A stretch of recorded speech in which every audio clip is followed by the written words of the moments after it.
Hi everyone, welcome back. This is John. I'm your host for Joe Finder, Nexus en el Conversatorio, and it's a pleasure for me to be with you once more and helping you with your English.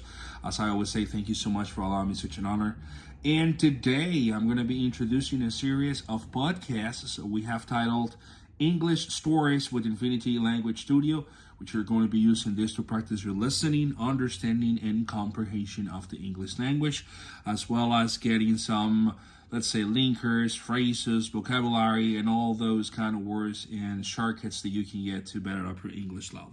Without further ado, today I'm telling you a longer, much funnier story about job interviews in English. Because let's be honest, if you have ever done an interview in English, you know one thing. Your brain, for some reason, magically forgets all the English that you've ever studied.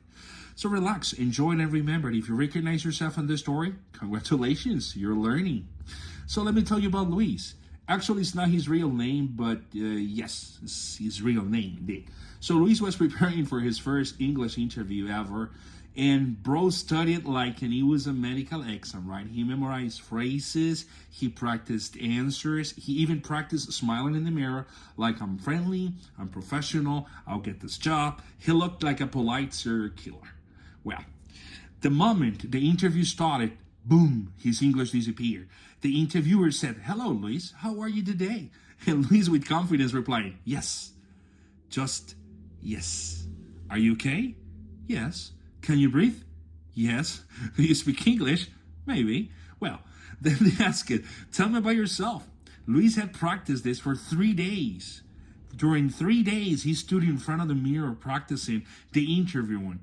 But at the real moment, his brain decided to freestyle. So he said, "Well, I'm a person, I like things, many things. Things.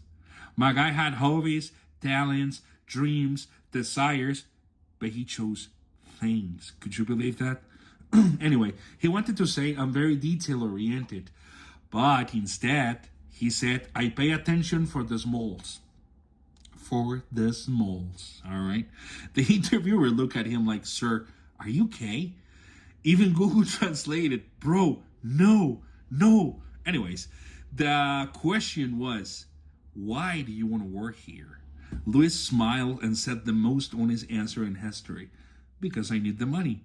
Bro, of course, we all need the money. No story, no mission, no motivation, just raw Costa Rican honesty. The money.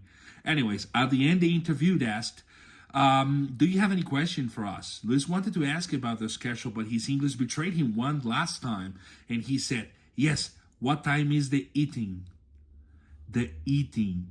Lunch, bro. Lunch. All right? So the interviewer said, "You mean lunch?" Luis, "Yes, the eating of lunch."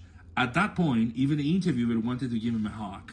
So look, if this story sounds familiar to you, that's because it happens to everyone. Interviews in English are scary. Your hands shake, your voice shakes, your English shakes, and sometimes you create new vocabulary like eating of lunch. But here's the good news. You don't get better by avoiding the interview. You get better by practicing real English, real questions, and real conversation. Mistakes are not a problem. They're part of the journey. If you're making mistakes, congratulations. That means that you're actually learning. Now, thanks for listening to today's episode. If you want more funny stories that help improve your listening and you want to finally speak confidently in real interviews, keep practicing. Follow the podcast, share it, and remember, smart thinking is what we do. All right?